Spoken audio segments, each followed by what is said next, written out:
বাঙালি খানায় সবাইকে স্বাগত জানাই।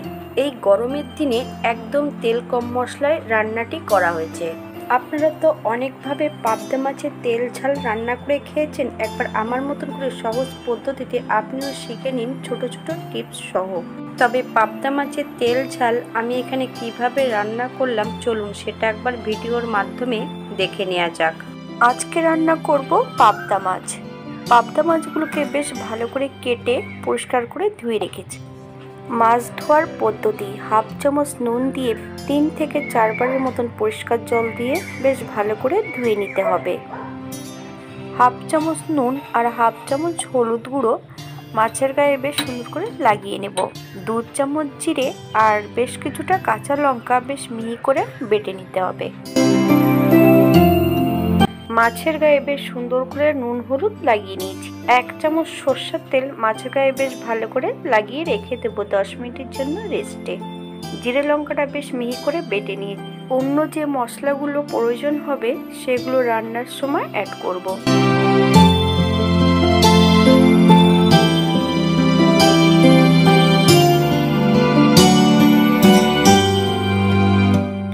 একটা কড়াইতে বেশ কিছুটা সর্ষের তেল অ্যাড করেছি। তেলটা গরম হওয়া পর্যন্ত অপেক্ষা করতে হবে। এই পর্যায়ে অ্যাড করব হাফ চামচ নুন।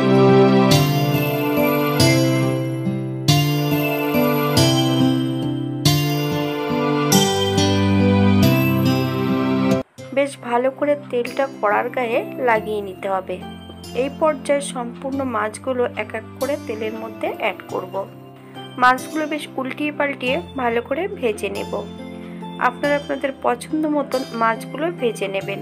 আজকের পাবদা মাছগুলো ছিল নদীর পাবদা, তাই সাইজে একটু ছোট ছোট।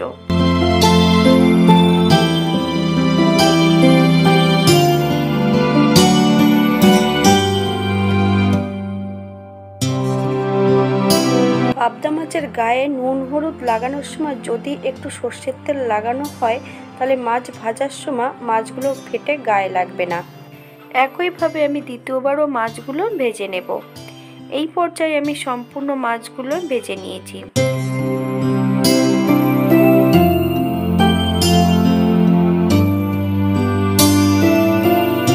বেশ কিছুটা আলু একটু নুন আর হলুদ দিয়ে ভেজে নিতে হবে। এই পর্যায়ে আলুগুলো আমি একটু ছোট টুকরো করে কেটে নিয়েছি। আপনারা আপনাদের পছন্দ মতন আলুগুলো কেটে নেবেন। আপনারা যদি পছন্দ করেন তাহলে আলুর পরিমাণটা বাড়িয়ে দিতে পারেন।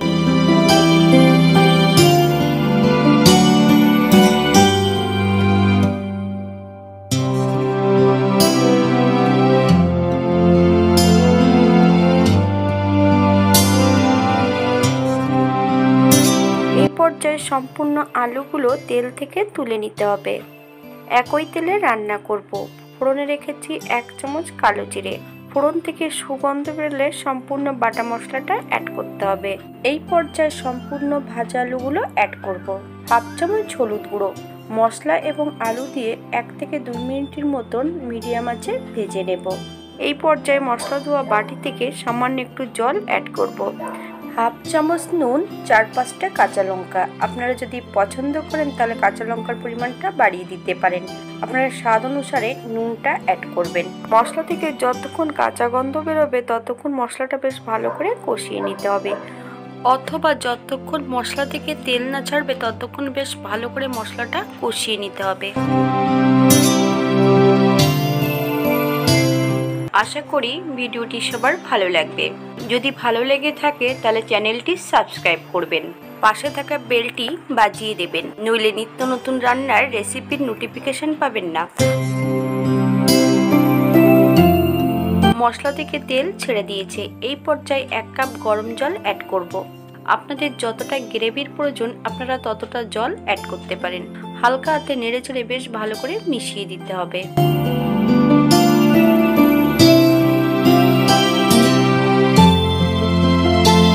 এই পর্যায়ে সম্পূর্ণ ভাজা মাছগুলো অ্যাড করতে হবে। হালকা হাতে নেড়ে চেড়ে মাছগুলোকে সেট করে দিতে হবে। 5 থেকে 7 মিনিটের জন্য মিডিয়াম আঁচে ঢাকা দিয়ে রেখে দেব যাতে মাছগুলো সেদ্ধ হয়ে যায়।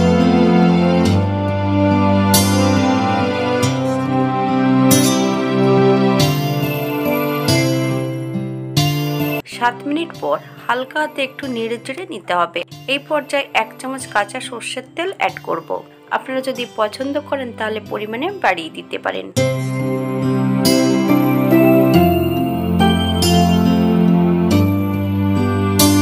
গ্যাসের ফ্লেমটা অফ করে দিয়ে 5 মিনিটের জন্য স্ট্যান্ডিং টাইম দিতে হবে। তারপর সার্ভ করব।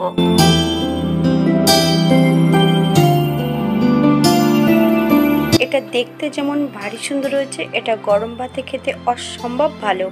আপনারা বাড়িতে একবার একই পদ্ধতিতে বানিয়ে ফেলুন। পাবদা মাছের তেল ঝাল একটা মশলাতেই বাজিমাত। আজকের ভিডিওটি এই পর্যন্ত। সবাই সুস্থ থাকবেন, ভালো থাকবেন। অন্যদিন নতুন রান্না নিয়ে আপনাদের সামনে আবার আমি হাজির হব। ভিডিওটি দেখার জন্য নতুন পুরনো সকল বন্ধুদের জানাই অসংখ্য ধন্যবাদ।